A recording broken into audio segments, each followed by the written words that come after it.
ಈ ದೋಸೆ ಜೋಳಲಿಂತ ಮಾಡಿದ್ದಂತ ನಿಮಗೆ ಅನ್ಸೋದೇ ಇಲ್ಲ, ಅಷ್ಟು ಗರಿ ಗರಿಯಾಗಿ ಅಷ್ಟು ತೆಳ್ಳಗೆ ಮಾಡ್ಕೋಬೋದು ಈ ದೋಸೆ. ನೋಡಿ, ಮೊದಲಿಗೆ ನಾನಿಲ್ಲಿ 1 ಗ್ಲಾಸ್ ಆಗುವಷ್ಟು ಕ್ಲೀನ್ ಮಾಡಿಟ್ಟಿರುವಂತಹ ಜೋಳ ಹಾಕ್ಕೊತಿದ್ದೀನಿ. ಅದೇ ಗ್ಲಾಸಲ್ಲೇ 1 ಗ್ಲಾಸ್ ಆಗುವಷ್ಟು ನಾನಿಲ್ಲಿ ರೇಷನ್ ಅಕ್ಕಿ ಹಾಕ್ಕೊತಿದ್ದೀನಿ. ಅಕ್ಕಿ ನೀವು ಇಲ್ಲಿ ಯಾವ್ದು ತೊಗೊಂಡ್ರು ಭೀ ನಡೆಯುತ್ತೆ, ಮತ್ತು ಅರ್ಧ ಗ್ಲಾಸ್ ತೊಗೊಂಡ್ರು ಭೀ ನಡೆಯುತ್ತೆ ಅಕ್ಕಿ. ಇವಾಗ ಅದೇ ಗ್ಲಾಸಲ್ಲಿ ನಾನಿಲ್ಲಿ ಅರ್ಧ ಗ್ಲಾಸ್ ಆಗುವಷ್ಟು ಉದ್ದಿನಬೇಳೆ ಹಾಕ್ಕೊತಿದ್ದೀನಿ.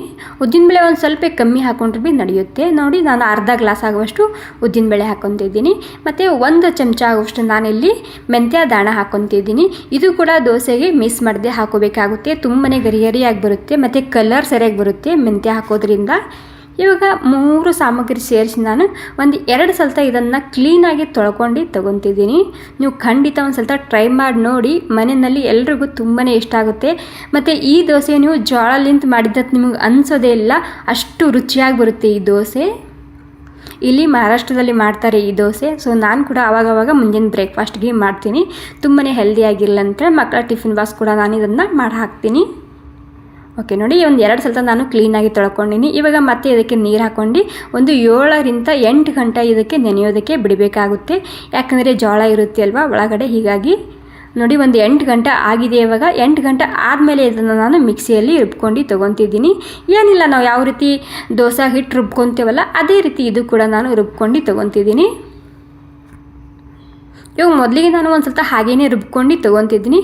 ಮತ್ತು ಇವಾಗ ರುಬ್ಬೋದಕ್ಕೆ ಇದೇ ನೀರೇ ಹಾಕ್ತಿದ್ದೀನಿ. ನೀವು ಬೇಕಾದರೆ ಬೇರೆ ನೀರು ಕೂಡ ಹಾಕೋಬೋದು. ಇವಾಗ ನೋಡಿ ಒಂದು ಸ್ವಲ್ಪ ನೀರು ಹಾಕ್ಕೊಂಡು ನಾನು ಇದು ಮತ್ತೆ ಸ್ಮೂತಾಗಿ ರುಬ್ಕೊಂಡು ತೊಗೊತಿದ್ದೀನಿ. ಇವಾಗ ಎಲ್ಲ ಹಿಟ್ಟು ಇದೇ ರೀತಿ ನೀವು ಇಲ್ಲಿ ರುಬ್ಕೋಬೋದು. ಸ್ಮೂತ್ ಆಗಿರಬೇಕು, ಅದೇ ರೀತಿ ರುಬ್ಕೊಳ್ಳಿ. ನೋಡಿ, ಸೆಕೆಂಡ್ ಬ್ಯಾಚ್ ಕೂಡ ನಾನು ರುಬ್ಕೊಂಡಾಗಿದೆ. ಎಲ್ಲನೂ ರುಬ್ಕೊಂಡಾದ್ಮೇಲೆ ನಾನಿಲ್ಲಿ ಒಂದು ಅರ್ಧ ಗ್ಲಾಸ್ ಆಗುವಷ್ಟು ಗಟ್ಟಿ ಅವಲಕ್ಕಿ ಒಂದು 10 ನಿಮಿಷ ನೆನೆಸ್ಕೊಂಡು ಇದು ಕೂಡ ನಾನು ಮಿಕ್ಸಿಯಲ್ಲಿ ರುಬ್ಕೊಂಡು ತೊಗೊತಿದ್ದೀನಿ. ತುಂಬಾ ಸಾಫ್ಟಾಗಿ ಬರುತ್ತೆ ಲೈಟಾಗಿ ಇದು ಹಾಕೋದ್ರಿಂದ. ನೋಡಿ, ನಾನು ಅವಲಕ್ಕಿ ಕೂಡ ನಾನು ಮಿಕ್ಸಿ ಜಾರ್ನಲ್ಲಿ ರುಬ್ಕೊಂಡು ಇದರಲ್ಲಿ ಹಾಕ್ಕೊಂಡಿನಿ. ಒಂದು ಸ್ವಲ್ಪ ಎಲ್ಲ ಸೇರಿಸಿ ಮಿಕ್ಸ್ ಮಾಡ್ಕೊತಿದ್ದೀನಿ. ಮಿಕ್ಸ್ ಮಾಡ್ಕೊಂಡು ಆದಮೇಲೆ ಇಲ್ಲಿ 1 ಈರುಳ್ಳಿನ ನಾನು ಸಿಪ್ಪೆ ಸುಲಿದು ಹಾಕ್ಕೊತಿದ್ದೀನಿ. ಇವಾಗ ಥಂಡಿ ಅಲ್ವಾ, ಹೀಗಾಗಿ 1 ಈರುಳ್ಳಿ ಹಾಕೋದ್ರಿಂದ ಸರಿಯಾಗಿ ಹಿಟ್ಟು ಹುದುಗ್ ಬರುತ್ತೆ. ನಮ್ಮ ದೋಸೆ ಕೂಡ ತುಂಬಾ ಗರಿ ಗರಿಯಾಗಿ ಬರುತ್ತೆ. ಬೇಸಿಗೆ ಇತ್ತಂದರೆ ಈರುಳ್ಳಿ ಹಾಕೋದೇನು ಬೇಕಾಗಿಲ್ಲ. ಮತ್ತು ನೋಡಿ, ಈ ರೀತಿ ದಪ್ಪದಾಗಿ ಒಂದು ಏನಾದರೂ ಮೇಲೆ ಹಾಕಿ ಟವಲು ಅಥವಾ ಬೆಡ್ಶೀಟು ಬಿಸಿಯಾಗಿರುತ್ತೆ, ಹಿಟ್ಟು ಸರಿಯಾಗಿ ಹುದುಗ್ ಬರುತ್ತೆ. ನೋಡಿ, ನಾನು ರಾತ್ರಿ ಪೂರ್ತಿ ಬಿಟ್ಟಿದ್ದ, ಪೂರ್ತಿಯಾಗಿ ಹಿಟ್ಟ ಕೆಳಗಡೆ ಚೆಲ್ಲಿತ್ತು. ಹೀಗಾಗಿ ನಾನಿಲ್ಲಿ ಒಂದು ಸ್ವಲ್ಪ ಹಿಟ್ಟ ಮುಂಜಾನೆ ಎದ್ದು ನೋಡಿದ ತಕ್ಷಣ ಒಂದು ಸ್ವಲ್ಪ ಸೈಡಿಗೆ ಎತ್ತಿಟ್ಕೊಂಡಿನಿ, ಅಂದರೆ ಪೂರ್ತಿ ಫುಲ್ಲಾಗಿ ಅದು ಚೆಲ್ಲಿತ್ತು. ಹೀಗಾಗಿ ಇವಾಗ ಒಂದು 2 ಚಮಚ ಸಕ್ಕರೆ, ರುಚಿಗೆ ತಕ್ಕಷ್ಟು ಉಪ್ಪು, ಮತ್ತು ಈ ಚಮಚಲಿಂದ 1 ಚಮಚ ಆಗೋಷ್ಟು ನಾನಿಲ್ಲಿ ಅಕ್ಕಿ ಹಿಟ್ಟು ಹಾಕ್ಕೊತಿದ್ದೀನಿ. ಅಕ್ಕಿ ಹಿಟ್ಟು ಇದ್ದರೆ ಹಾಕ್ಕೊಳ್ಳಿ, ಇಲ್ಲ ಅಂದರೆ ಸ್ಕಿಪ್ ಕೂಡ ಮಾಡ್ಕೋಬೋದು. ಇವಾಗ ಎಲ್ಲ ಸೇರಿಸಿ ಒಂದು ಸ್ವಲ್ಪ ಮಿಕ್ಸ್ ಮಾಡ್ಕೊಂಡು ತೊಗೊತಿದ್ದೀನಿ. ಅಕ್ಕಿ ಹಿಟ್ಟು ಹಾಕೋದ್ರಿಂದ ಏನಾಗುತ್ತೆ, ನಮ್ಗೆ ಎಕ್ಸ್ಟ್ರಾ ಕ್ರಿಸ್ಪಿನೆಸ್ ಬರುತ್ತೆ ಇದರಲ್ಲಿ. ಇತ್ತಂದ್ರೆ ಹಾಕ್ಕೊಳ್ಳಿ, ಇಲ್ಲ ಅಂದರೆ ನೀವು ಹಾಗೆ ಕೂಡ ಮಾಡ್ಕೋಬೋದು, ಸರಿಯಾಗಿ ಬರುತ್ತೆ ಹಾಗೆ ಮಾಡಿದ್ರು ಭೀ. ನಾನು ಇತ್ತಂದ್ರೆ ಹಾಕ್ತೀನಿ, ಇಲ್ಲ ಅಂದರೆ ಹಾಗೆ ಕೂಡ ಮಾಡ್ಕೊತೀನಿ ಅವಾಗವಾಗ. ಇವಾಗ ಒಳಗಡೆ ಈರುಳ್ಳಿ ಹಾಕಿದ್ದಲ್ಲ ಅದನ್ನು ತಗೊತಿದ್ದೀನಿ. ಓಕೆ, ಎಲ್ಲ ಸಾಮಗ್ರಿಯನ್ನು ಒಂದು ಸ್ವಲ್ಪ ಮಿಕ್ಸ್ ಮಾಡ್ಕೊಂಡು ತೊಗೊತಿದ್ದೀನಿ. ನೋಡಿ, ಎಲ್ಲ ಸೇರಿಸಿ ಈ ರೀತಿ ಮಿಕ್ಸ್ ಮಾಡಬೇಕಾಗುತ್ತೆ. ಯಾಕಂದರೆ ನಾವು ಮೇಲೆ ಮತ್ತೆ ಅಕ್ಕಿ ಹಿಟ್ಟು ಹಾಕಿರ್ತೀವಲ್ಲ, ಹೀಗಾಗಿ ನೋಡಿ ಈ ರೀತಿಯಾಗಿದೆ. ಜಾಸ್ತಿ ಗಟ್ಟಿಯಾಗಿದೆ ಇದು. ನನಗೆ ಎಷ್ಟು ಬೇಕಷ್ಟು ನಾನಿಲ್ಲಿ ಮತ್ತೊಂದು ಪಾತ್ರೆಯಲ್ಲಿ ಸಪ್ರೇಟಾಗಿ ಮಾಡ್ಕೊತಿದ್ದೀನಿ. ಅಂದರೆ ನಾವು ದೋಸೆ ಹಿಟ್ಟು ಯಾವ ರೀತಿ ಕಲಿಸ್ಕೊತೀವಲ್ಲ ಅದೇ ರೀತಿಯಾಗಿರಬೇಕು. ಇದು ಜಾಸ್ತಿ ಗಟ್ಟಿಯಾಗಿರಬಾರ್ದು. ಈ ರೀತಿ ಇದ್ದರೆ ಏನಾಗುತ್ತೆ, ಇದು ನೀವು ನೀರು ಹಾಕ್ಕೊಂಡು ಒಂದು ಸ್ವಲ್ಪ ತಿಳಿ ಮಾಡ್ಕೋಬೋದು. ಓಕೆ, ನೋಡಿ, ನೀರು ಹಾಕ್ಕೊಂಡು ಒಂದು ಸ್ವಲ್ಪ ಇದನ್ನು ನಾನು ಮಿಕ್ಸ್ ಮಾಡ್ಕೊತಿದ್ದೀನಿ. ಜಾಸ್ತಿ ಗಟ್ಟಿ ಇರಬಾರ್ದು. ಜಾಸ್ತಿ ಗಟ್ಟಿ ಇದ್ದರೆ ದೋಸೆ ಗರಿ ಗರಿಯಾಗಿ ಬರೋದಿಲ್ಲ. ಬೇರೆ ಯಾವುದೇ ಹಿಟ್ಟಿರಲಿ, ನೀವು ಅಕ್ಕಿಲಿಂದ ಮಾಡಿದ ದೋಸೆ ಕೂಡ ಇದೇ ರೀತಿಯಾಗಿರಬೇಕು ಹಿಟ್ಟು. ನೋಡಿ, ಇಷ್ಟಾದರೆ ಸಾಕಾಗುತ್ತೆ. ಇವಾಗ ಅದನ್ನು ಮಿಕ್ಸ್ ಮಾಡ್ಕೊಂಡು ನಾನು ಸೈಡಿಗೆ ಎತ್ತಿಟ್ಕೊಂಡಿನಿ.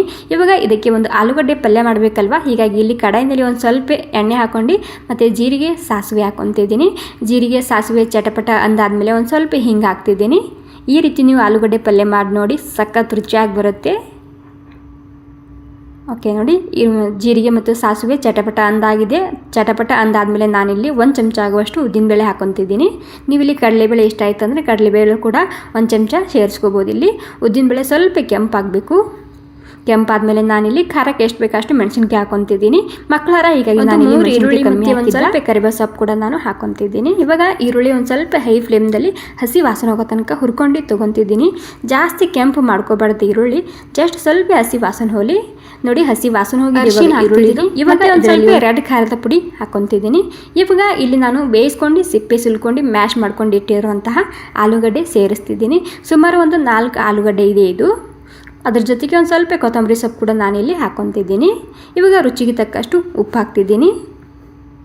ನೋಡಿ ಇವಾಗ ಎಲ್ಲ ಸೇರಿಸಿ ಇದನ್ನು ಒಂದು ಸ್ವಲ್ಪ ಮಿಕ್ಸ್ ಮಾಡ್ಕೊಂಡು ತೊಗೊತಿದ್ದೀನಿ. ಈ ರೀತಿ ಆಲೂಗಡ್ಡೆ ಪಲ್ಯಕ್ಕೆ ಒಂದು ಸ್ವಲ್ಪ ಖಾರ ಮತ್ತು ಮೆಣಸಿನ್ಕಾಯಿ ಎರಡೂ ಹಾಕ್ಕೊಳ್ಳಿ, ಟೇಸ್ಟ್ ತುಂಬಾ ಸರಿಯಾಗಿ ಬರುತ್ತೆ. ಮತ್ತು ಆಲೂಗಡ್ಡೆ ಸ್ವಲ್ಪ ಸಾಫ್ಟಾಗಿ ಬೇಯಿಸ್ಕೋಬೇಕು. ಇಲ್ಲಿ ನಮ್ಮ ಪಲ್ಯ ಕೂಡ ಸಾಫ್ಟಾಗಿ ಬರುತ್ತೆ. ನೋಡಿ ಎಷ್ಟು ಸರಿಯಾಗಿ ಕಾಣ್ತಿದೆ ಅಲ್ವಾ ನಮ್ಮ ಪಲ್ಯ. ಇವಾಗ ಎಲ್ಲ ಸೇರಿಸಿ ಸರಿಯಾಗಿ ಮಿಕ್ಸ್ ಮಾಡ್ಕೊಂಡಿದ್ದು ನಾನು. ನೋಡಿ ಸೇಮ್ ನಾವು ಹೊರಗಡೆ ಯಾವ ರೀತಿ ತಿಂತೀವಲ್ಲ ಅದೇ ರೀತಿ ನಮ್ಮ ಪಲ್ಯ ತಯಾರಾಗಿದೆ. ಇವಾಗ ಮೇಲೆ ಒಂದು ಸ್ವಲ್ಪ ನೀರು ಚಿಮ್ಕಿಸ್ತಿದ್ದೀನಿ. ನೀವಿಲ್ಲಿ ಆಲೂಗಡ್ಡೆ ಹಾರ್ಡಾಗಿ ಬೇಯಿಸ್ಕೊಂಡ್ರೆ ಒಂದು ಸ್ವಲ್ಪ ನೀರು ಜಾಸ್ತಿ ಹಾಕ್ಕೊಳ್ಳಿ. ಇವಾಗ ಒಂದು 2 ನಿಮಿಷ ಹಬೆಯಲ್ಲಿ ಮುಚ್ಚಿಟ್ರೆ ನಮ್ಮ ರುಚಿಯಾಗಿರುವಂತಹ ಆಲೂಗಡ್ಡೆ ಪಲ್ಯ ತಯಾರಾಗುತ್ತೆ. ನೋಡಿ ಎಷ್ಟು ಸರಿಯಾಗಿ ಬಂದಿದೆ ಅಲ್ವಾ, ತುಂಬಾ ರುಚಿಯಾಗಿ ಬರುತ್ತೆ. ಈ ರೀತಿ ನೀವು ಒಂದು ಸ್ವಲ್ಪ ಪಲ್ಯನ ಮಾಡಿ ನೋಡಿ. ಇವಾಗ ಪಲ್ಯನ ನಾನು ಸೈಡಿಗೆ ಎತ್ತಿಟ್ಕೊತಿದ್ದೀನಿ. ಇವಾಗ ಇಲ್ಲಿ ದೋಸೆ ತವ ಇಟ್ಕೊಂಡಿನಿ. ಇವಾಗ ಹಂಚ ಗರಂ ಇಲ್ಲ, ನಾನು ಒಂದು ಸ್ವಲ್ಪ ಎಣ್ಣೆ ಹಾಕ್ಕೊಂಡು ಈ ರೀತಿ ಈರುಳ್ಳಿಲಿಂತ ಸರಿಯಾಗಿ ಎಣ್ಣೆ ಹಚ್ಚಿ ತೊಗೊತಿದ್ದೀನಿ. ಇದು ಜೋಳದ ದೋಸೆ ಅಲ್ವಾ, ಗರಿಗರಿಯಾಗಿ ಬರಬೇಕಲ್ಲ. ಹೀಗಾಗಿ ಕೇವಲ ಒಂದೇ ಸಲ ಮೊದಲು ದೋಸೆ ಹಾಕೋಕ್ಕಿಂತ ಮೊದಲು ಒಂದು ಸಲ ಈ ರೀತಿ ಮಾಡ್ಕೊಂಡು ತೊಗೊಂಡ್ರೆ ಸಾಕಾಗುತ್ತೆ. ಇವಾಗ ನೀವು ಒಂದು ಸಲ ಮಾಡಿದ ಮೇಲೆ ಎಷ್ಟು ಬೇಕಷ್ಟು ದೋಸೆನ ಹಾಕೋಬೋದು. ಫುಲ್ ಗರಂ ಆಗಬೇಕು ಎಣ್ಣೆ ಹಚ್ಚಿದ ಮೇಲೆ. ಗರಂ ಆದಮೇಲೆ ಇದಕ್ಕೆ ಈ ರೀತಿ ನೀರು ಹೊಡೆದು ಹಂಚ ತಣ್ಣಗೆ ಮಾಡ್ಕೋಬೇಕಾಗುತ್ತೆ. ಮತ್ತು ಬಟ್ಟೆಲಿಂತ ಈ ರೀತಿ ಒರೆಸ್ಕೊತಿದ್ದೀನಿ. ಇವಾಗ ಹಿಟ್ಟು ಹಾಕುವಾಗ ಹಂಚ ಜಾಸ್ತಿ ಗರಂ ಇರಬಾರ್ದು. ಇಲ್ಲಿ ನಾನು ಇವಾಗ ಹಿಟ್ಟು ಹಾಕ್ಕೊತಿದ್ದೀನಿ. ನೋಡಿ ಜಾಸ್ತಿ ಗರಂ ಇಲ್ಲ, ಹಂಚ ಲೈಟಾಗಿ ಗರಂ ಆಗಿದೆ. ಇವಾಗ ಗರಂ ಆದಮೇಲೆ ಇಲ್ಲಿ ನಾನು ಹಿಟ್ಟನ್ನ ಹಾಕ್ಕೊತಿದ್ದೀನಿ. ಮತ್ತು ನಿಮಗೆ ಇಲ್ಲಿ ಎಷ್ಟು ತೆಳ್ಳಗೆ ಬೇಕು ಅಷ್ಟು ತೆಳ್ಳಗೆ ನೀವು ಅದನ್ನು ಹಾಕ್ಕೋಬೋದು. ತುಂಬ ಅಂದರೆ ತುಂಬಾ ಸರಿಯಾಗಿ ಬರುತ್ತೆ ಈ ಜೋಳದ ದೋಸೆ. ಮತ್ತು ನೀವು ಟೇಸ್ಟ್ ಮಾಡಿ ನೋಡಿ, ಖಂಡಿತ ನಿಮಗೆ ಜೋಳದ ದೋಸೆ ಅಂತ ಅನಿಸೋದೇ ಇಲ್ಲ, ಅಷ್ಟು ಸರಿಯಾಗಿ ಬರುತ್ತೆ ಇದು. ನೋಡಿ ಇವಾಗ ಮೇಲೆ ಎಲ್ಲ ಡ್ರೈ ಆಗಿದೆ. ಮೇಲೆ ಡ್ರೈ ಆದಮೇಲೆ ಒಂದು ಸ್ವಲ್ಪ ನಾನಿಲ್ಲಿ ಎಣ್ಣೆ ಹಚ್ತಿದ್ದೀನಿ. ಎಣ್ಣೆ ಬೇಕಿದ್ರೆ ಹಚ್ಕೊಳ್ಳಿ, ಇಲ್ಲಾಂದರೆ ಹಾಗೆ ಕೂಡ ನೀವು ಇದನ್ನು ಮಾಡ್ಕೋಬೋದು. ಇವಾಗ ಎಲ್ಲ ಕಡೆಗೆ ಕೆಂಪಾಗೋ ತನಕ ನಾನಿದು ಈ ರೀತಿ ಬೇಯಿಸ್ಕೊಂಡು ತೊಗೊತಿದ್ದೀನಿ. ನೋಡಿ ಕೆಂಪಾಗಿದೆ. ಇವಾಗ ತಂತಾನೇ ಹೇಳುತ್ತೆ ಇದು. ನೋಡಿ ವಾವ್, ನೋಡಿ ನಾವು ಈರುಳ್ಳಿನಿಂದ ಎಣ್ಣೆ ಹಚ್ಚಿರ್ತೀವಲ್ಲ, ಹೀಗಾಗಿ ತುಂಬಾ ಗರಿಗರಿಯಾಗಿ ಬರುತ್ತೆ ಈ ದೋಸೆ.